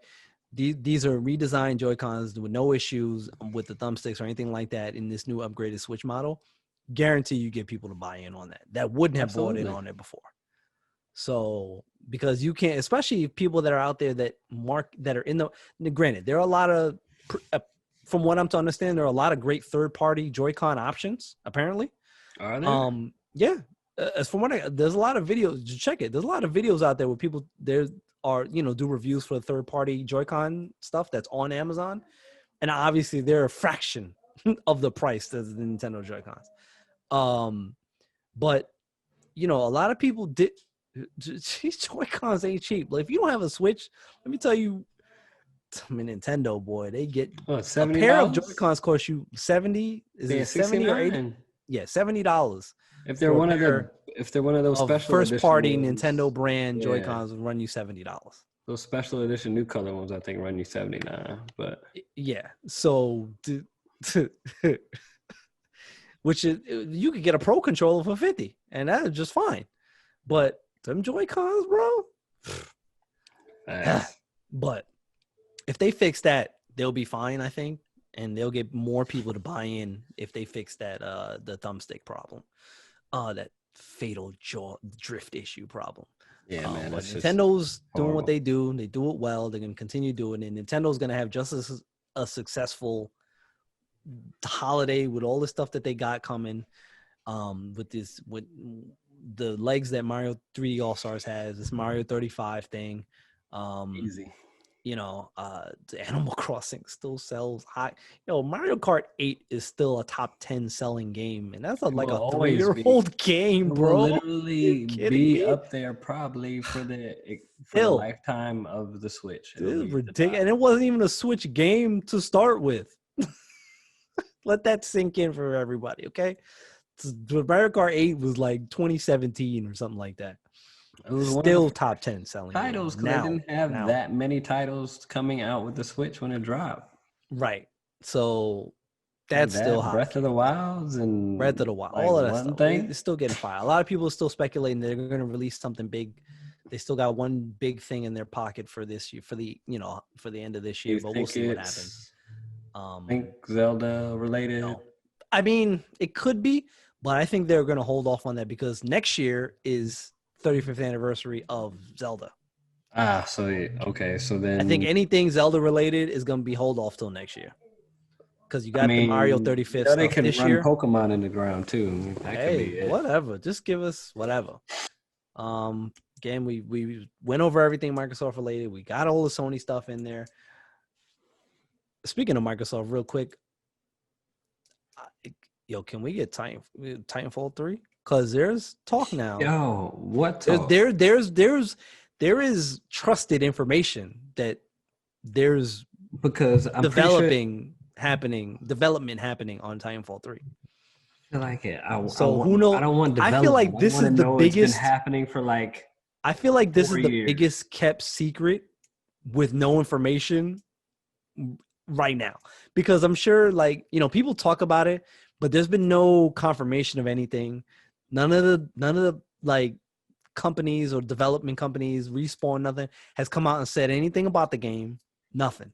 So people talking about it just to be talking about else since after Apex. After Apex, No, not that I'm aware of. I don't know if they have something coming, but if Microsoft pulls Titanfall 3 out of their hat for any time within the launch window of these new consoles, we'll know. Boy, we will know when they have their Xbox. They'll have their Xbox event to what Sony's event just was. Right. Speaking of, can you also imagine? Harry Potter's coming to both consoles, by the way. Let's get that out the way. Harry Potter is not a PlayStation 5 exclusive title, no matter how Sony wants to make you believe it in the marketing of that game. And let's touch on that real quick before we close this out. Before we close this out, I'd like to talk about that, not just from the standpoint of people talking about, again, the assumption that Harry Potter was a PS5 game because Sony posted it on Harry Potter's PS5. Mind you, all the stuff below it was and PS4 and PC. Xbox and PC and Xbox Series X. Mind you, by the way, real quick, I just remembered what it was about Horizon. I think Horizon is a true sequel, but I remembered what it was about Horizon that was the kicker. Horizon, along with Miles Morales, are going to be playable titles on PS4. Oh, so they backtrack. They're not exclusive, true next-gen only. So all of the Sony people out there Microsoft, you can play the games, you don't matter. Yeah, cross-gen. Current generation, do that? new gen, it's not true next-gen. It's not PS5 true, to believe. Oh, word? And the Sony stuff, if anybody knows how gaming development works, that's not something that you switch up later. They knew this when they said, we believe in generations. They knew that they were going to do this PS4, play Miles Morales here, and play Horizon the next whatever here. So again, deceitful marketing in your face, but y'all don't care. You don't care. But you don't care. You'll find something else. You'll find something else to make an excuse for. But guess what? Them launch titles that you are touting as next generation, and this is why you should buy a PS5. Yeah, but you can get that on PS4. Cross-gen. Play Miles Morales on PS4. Cross-gen. And Horizon Horizon Forbidden West on PS4. Yeah, y'all believe in generations, but in 2021, 22, the same thing that we said. Right. So again, you're doing the same thing as Microsoft, but Microsoft is just doing it better. No, we're just being honest and transparent about it up front. That's the only difference. That's true. Very true. That's very it. True. And it's crazy because we got slashed for cross-gen, but now they're getting praise for this cross-gen. Sony. Exactly. While we got so don't be hypocrites. Slaughtered. Just let everybody, you know what I'm saying? Like, it doesn't have to be toxic. The community around us doesn't have to be toxic because we're all gamers, right? It's like we all win at the end of the day. We're all gamers, right? So it doesn't, just y'all can't be mad at us because we want the best for you. That's what I'm gonna say. Right. Because that's it. You know what's crazy is that Microsoft has also now done something that is so against the grain. And I'm going to mention the controller thing specifically, because any generation of video game consoles ever, even Microsoft before this, anything, new console, new controllers. That's how this works. Even every Sony console from Microsoft, from the original Xbox to 360 to 360 to Xbox One, new console, new controllers. Yep. Microsoft says, well, maybe not so much. Maybe these new consoles, remember those controllers you were using before? You can still use those. Yeah, absolutely. Right? So here's what's crazy about that, because as gamers, we are so trained to assume new console, new controllers. This is 30 years we've been doing this. And now because Microsoft, and this is something that they put their flag in the ground with months ago, they gave everybody that information, that when Sony announced that, PS5, PS4 controls won't work on, there was a group of people that were like, well, what do you mean it's not going to People were so confused. Like, yeah, but Microsoft has their controls are going to work on this. It was 30 years we were trained to new console, new controllers. In 2 months, Microsoft erased all of that memory that people had. It was gone so fast that when Sony was like, yo, the Xbox One, them shits did not so work. much so that Sony had to say PS4 controller is not going to work on PS5. And there were people that were upset about that. And again, I'm not saying that that's not what Sony should be doing. It's just funny how quickly Microsoft was able to change a narrative. Just like that. That's all it took. Because that's all you need. You got an Elite controller, especially. That's your Bluetooth controller. That's a Bluetooth controller. You got a rechargeable pack, whatever, on your phone. That's it. This is great. And this is great for everybody. And I keep telling people, like, we're not here. This is not at Flash and Dash and at SGA. We're not here to shame people for playing what they play. Like, I have an Xbox. I got a Switch. I don't have a PlayStation now because I'll have one eventually. I have one. I have one now because if anything, when I get new stuff, I'll wait for another price drop on a PS4. I'll get that on the cheap. Right. And I'll replay the games that I didn't play I'll play these new cross-gen titles that are. I didn't play God of War. I didn't play Spider-Man. I played through some of Last of Us. Now I didn't play it all the way through. Guilty as charged. I didn't play Horizon. So, and being able to get those games on the cheap, want to play. I'll play. I'll get a PS4 for the cheap and play those. Absolutely, because I'm not ignorant to believe that it doesn't have fire games there. Ignorance is to have one and not acknowledge the fire that exists on the other. Same thing when people look at Nintendo, it's like, oh, it's just for kids. Yo, Nintendo always brings the heat. Mario Odyssey, 10. Breath of the Wild, 10. Luigi's Mansion is an elite title. Donkey Kong games. The last Donkey Kong game on Wii U was a fire game. Island Freeze, I believe it was. As much as I believe Smash Brothers is in the wrong category, nevertheless, still fire. Mario Kart, fire. The Nintendo was going. Look, for the crowd, for the people that does, the strategy tactical RPG stuff, Fire Emblem, fire. Don't stand on the sidelines and think that because Nintendo has a certain demographic or a focus that they don't have fire titles. Because they got fire titles. Xbox has fire titles that you can't get in other places. They have Halo, which hopefully Infinite is the redemption of Halo, but Halo is fire. Gears is fire. Gears 5 was a stark improvement from over where they left off from Gears 4.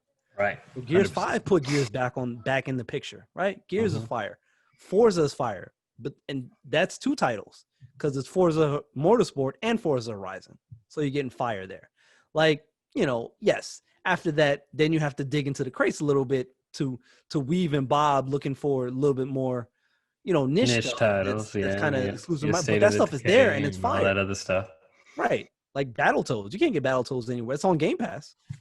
State of Decay, you're not going to get that anywhere. State of Decay, fire. Grounded, you're definitely not getting Grounded, that. fire. Unless you're on PC, because they actually have a PC similar game. Upcoming, you got stuff like Avowed, right? That's going to be on Game Pass. Fire. It's just not that you can't get that anywhere. I don't even know. Is Avowed time exclusive or so Avowed is ours. Xbox, they got that. It's fire. It's Obsidian, I'm pretty sure. Right.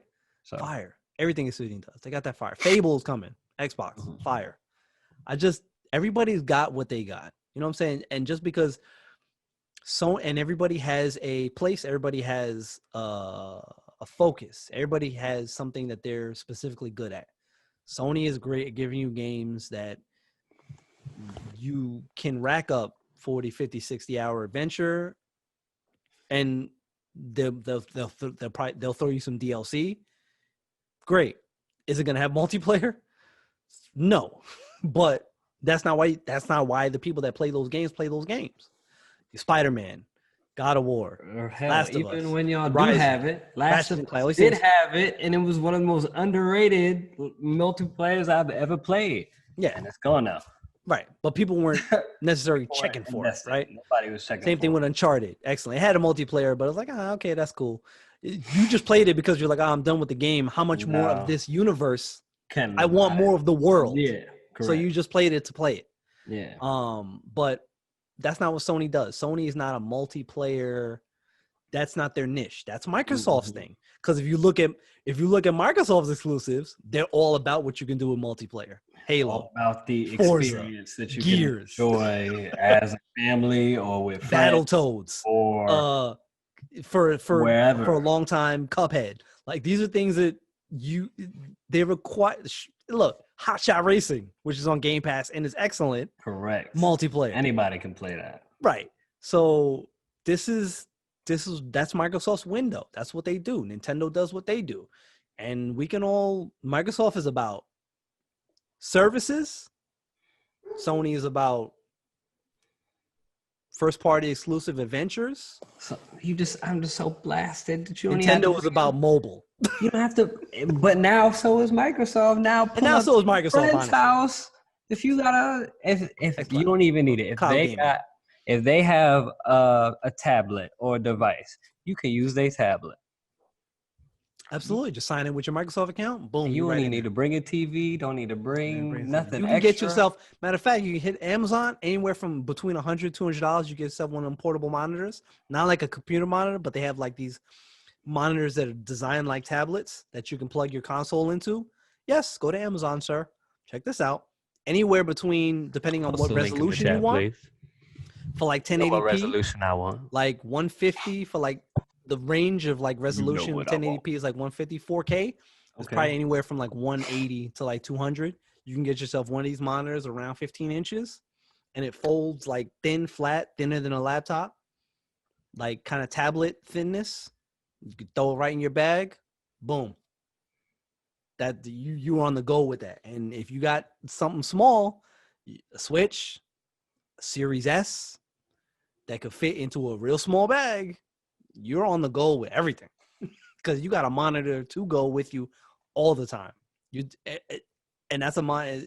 You get something where you can plug your phone, one of those cables where USB-C to HDMI, phone into the monitor. You got cloud gaming through Game Pass. Boom. That's it.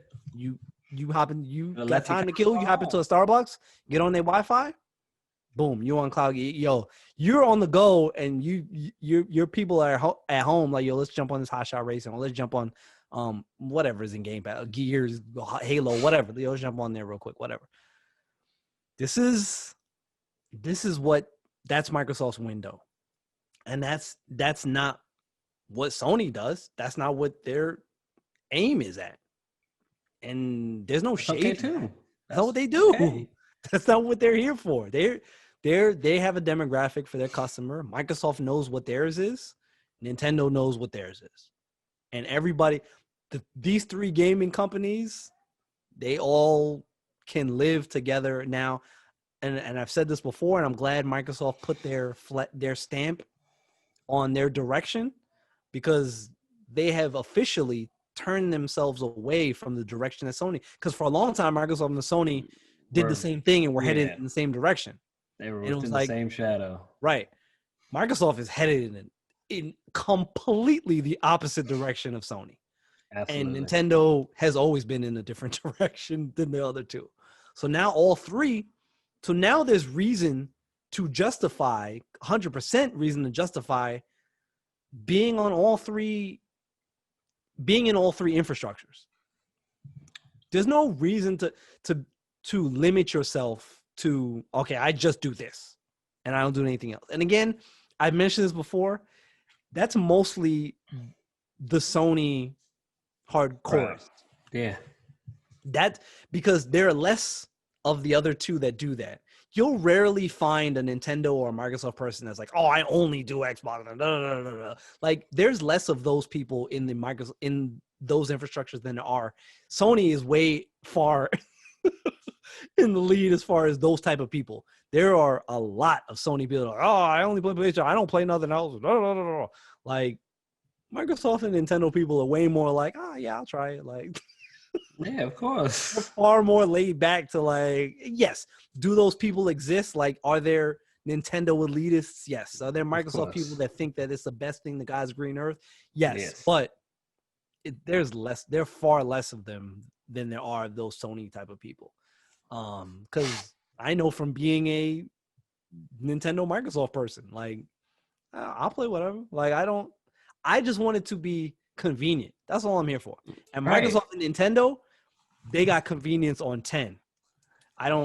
Sony is very limiting for me. I can't, because that means I have to be attached at home to this thing in this one area. I can't just pick up my PlayStation and take it to. You can, but that's annoying. to take up my PlayStation, just move around all over the place. When you got an Xbox, you don't got to do that, especially if you're on cloud gaming. Like, I want to play something that's on Game Pass. All right, I'm sitting in my bed or whatever. You clip your phone. You clip your phone to the little joint that clips to your controller. All right, I'm just gonna play Game Pass for a little bit. That's it. Nintendo, it's a Switch. It's designed that way. It's literally designed for you to take it anywhere you need to take it. There's no, I got to connect it to the cloud for anything. No. It's all right there in the device. So now, I think this is where it becomes really interesting for Sony, because it's what next thing? Because meanwhile, they're trying to match Xbox and the things that they're doing, when that's not the lane that they want to head in. It's not the direction they want to head in. So what is Sony's end game in regards to all of these responses when Microsoft is devoting so much energy to go away? Sony needs to focus on them, and what is next for them? Is it just more and more games, or I don't know what that looks like for them. I think so. They can't keep devoting energy to match us, or they are going to get left behind consumer-wise. It might be a decade from now, and that's fine. But Sony, I don't think, unless they take more strides to further their service to be designed more like Game Pass, which I don't think that they're going to do that. I was gonna say, do you think they'll revisit a Vita or a PSP for a third time? No, I don't, because Nintendo has that market dominated. There's no they can't. They did this once already, and Nintendo ran them out the gym. Yeah. There's no. Which also, by the way, and I called this, and I'm sure I called this on a previous podcast, probably even our first podcast. They've officially just retired the 3DS. Officially, that's like no more being made. Dunskies. And I told you that because the Switch Lite is their replacement. What is their replacement for the 3DS? Yeah, that was a really early podcast. Yeah. So the Switch is the main, standard Switch model is your home Switch, and your Switch Lite is your mobile device. Gotcha.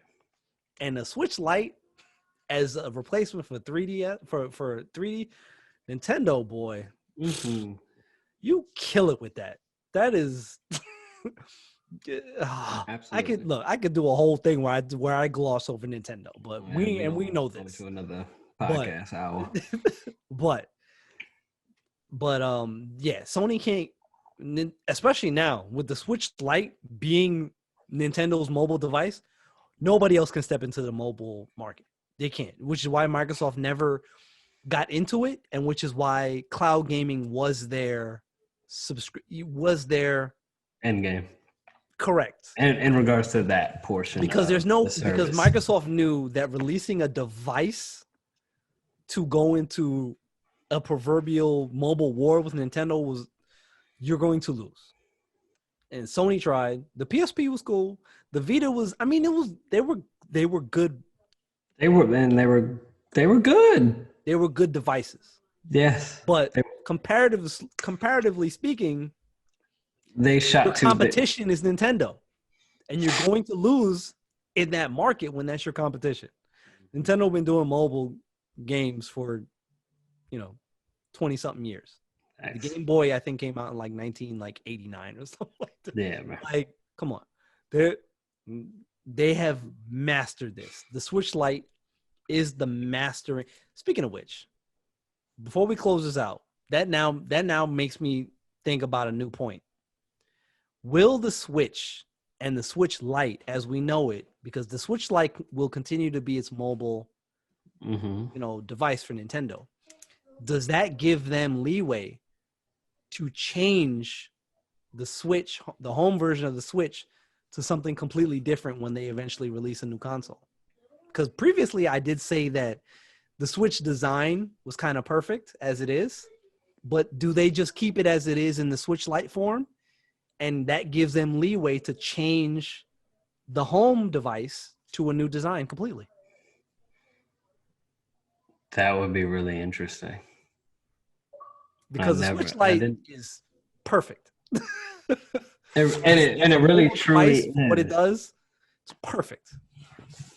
And I would say that, oh man, but what would it? I'm just thinking about what it would be outside of operating and running 4K games. Yeah, that gives them the opportunity to say, "Hey, the home device. Let's do something. Let's do something with it." Because the Switch Lite, GameCube, coach. Hey, because the Switch Lite is going to be their mobile device, so this gives them room to change it. Hey, facts. That should be kind of hard with a little Pro Controller type deal. Yes, it would. Hey, just give me GameCube games as an online service. Oh, that's in the online store, GameCube Online. That'll take longer. I think the first, and there's been speculation about N64 coming to an online service. I think the next thing will be. I thought they were coming to the Switch. Yeah, that's what I meant. The Switch, online, there'll be an online, NES Online. Game Boy games will come first. I think there'll be a Game Boy Online because N64.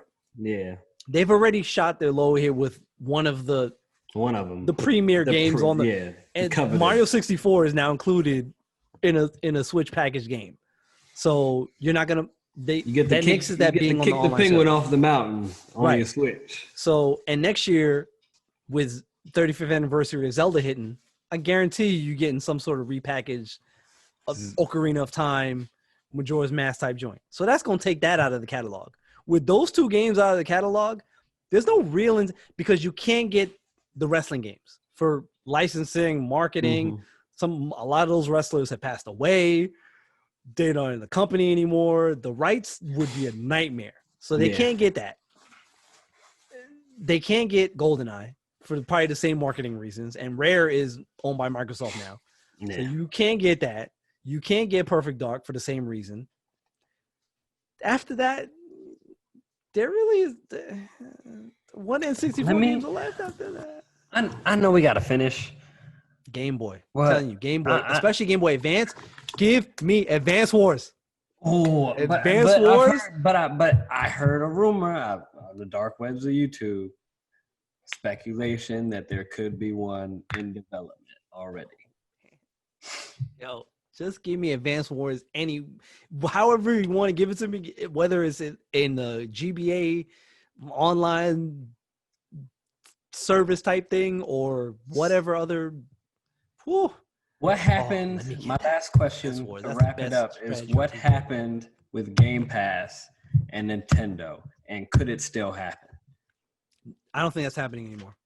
I think those rumors came from a place of where Microsoft wasn't sure what Game Pass was going to be and how popular it was going to be. And tying it to Nintendo would have been smart if they needed it to grow legs. Because you put Game Pass on the Switch. But seeing as how, and I think also xCloud, now cloud gaming, tied into that as well. Seeing how well that works through its alpha and beta status also probably killed any necessity for that to happen. Once they saw how well this service could run on phones and tablets, there became no need for them to even have it on Switch. Yeah. So I don't think that's ever going to be a realization of that, of those speculations. I don't think that's going to happen. I would have liked to see it happen, but again, it's not necessary now. It just isn't. Because you could Switch, you could just do it on your phone. There's no, the only downfall to that is that, you got to tie up your phone, with using the service, when if you're on the go, using it on the Switch would be so much more convenient because then you don't got to tie up your phone. And I get that. But, it's still. That being the only trade-off. Yeah, you gotta carry your controller with you, which I've been doing, and it's not that annoying. It's not as annoying as you think it would be because the clip I use folds, really small. Put that in your bag. I got my, controller in a case. You put that in your bag, and you just go. Like that's all you need. That's all you need to then unlock the possibilities of cloud gaming is your phone and that controller. And the clip isn't necessary. You could put it on like a little stand or something, but the clip is convenient. The clip is super convenient. And those will cost you anywhere from like $10 to $15 on Amazon. Come on. That's a no-brainer. And it's got to be a Bluetooth Xbox controller. So with all that said, again, we've covered, again, we were backtracking here with y'all because we had to catch up for like 2 weeks worth of information. And, we know we missed a podcast or two, but we're here. And we had to, I think we did a decent job of fitting all of that information into whatever the time is at this point. I don't know. I don't keep track, so it doesn't matter. An hour and a half. Yeah, sure. That's fine. That's fine considering the information that we had to backtrack through. So that's that. Play games. Everybody play games. Let's just try to all exist together cohesively as gamers. You know what I'm saying? Like we can all play together. We can all play together. Like the whole get that work. Sony community isn't toxic. There are a lot of people out there that they're cool. They understand like, yo, we see what y'all doing over there. It's cool. And they're like, and we're like, hey, we see what y'all doing over there. Y'all got good games, so we can all coexist. It's okay. There's enough room in this boat for everybody. Dude, we don't have to start throwing people overboard. It's so unnecessary. Some of y'all might have to go. Some of these, we talking about walk the plank. Like, come on, let's get up out of here. Some of you do need to walk the plank. I won't say that. That's not true. It's some of y'all should have came on the boat. Some of y'all, some of you absolutely snuck on board. Some of you snuck on board. You were trying to sabotage the boat, imposter style. God. Shout out to Among Us. Like, y'all were trying to sabotage the boat from jump, poking holes in the bottom of the ship. Like, yo, where does hole come from? Like, patch that who up. is this? Toxic. Who is this? Toxic. Man, out of here. But that's okay. There's room for everybody here. So again, we appreciate y'all patience as we get back to normality here in Flash and Dash. We got the gaming news doesn't stop from here, because now that we get closer to release date of these consoles, by the time we get to our next episode, the Xbox, we'll let you know if we pre-orders, our pre-orders. The pre-orders will have gone live for the Xboxes, so we'll let you know how that went. If it goes sour, we will flame them for that. Don't get it twisted. We're not bipartisan at all. They gonna get it too. Come in here hot. This smoke. If they deserve it, they will absolutely get this smoke. Correct. Absolutely. Because again, nothing about this stuff is perfect. I mentioned my feelings about the design of the S and the funky color of the vent. Why didn't that just make it a one color? The thing is white. Just make it all white. What is with the two-tone? That's so unnecessary. Also, by the way, the naming scheme. Here's one thing I will praise Sony for. Their naming scheme is on point. I mean, it's simple. 2, 3, 4, 5. There's no Microsoft naming scheme is trash. It is trash. Because they had to differentiate between how many versions they put out. It is. I mean, because the different version is just Pro. There was an opportunity after we got to 360, which was like, okay, do something from there. But it is what it is. Like, I seen that. And this is the one and the X and the S and this and that. It's just like, come on. But again, I digress. We gotta get out of here. We gotta get out of here. We got bills to pay. We got, we got. I gotta get proper sleep so I can get up in time for this pre-orders and all this other stuff. Are you gonna be home when that launches? Or are you gonna be? Tell you the device pumping. I'll be I'll be on a device, try to get on all access and see what that's talking about. Hopefully Microsoft makes that live. But again, thank you. Appreciate y'all joining us back here for the resuming of the Flash and Dash podcast. So we appreciate y'all coming in here and jumping in with us. You can check us out on our socials at SGA Flash and at SGA Dash, whatever. Twitter, Instagram, come join the Facebook, check the Facebook page, Sports Gaming Anonymous. Check us out on Twitch. Dash is usually always on there playing something. We've been playing the Hot Shot Racing and these different things. Check us out. We should be Titanfall. We're back on Titanfall too. Check us out. We'll probably be getting some Among Us stuff going. So if you haven't checked that out, it's available on your phone, Android, iOS, PC. It's on Steam. It's on Steam on your PC for $5. You can download for free on your phone. You can pay to get the ads removed, that type of stuff. That's me. So there's that. And again, thank you for joining us. Go check us out, follow us, like, subscribe, all that fun stuff. And we will check you guys next week with another episode of Flash and Dash podcast. Peace out.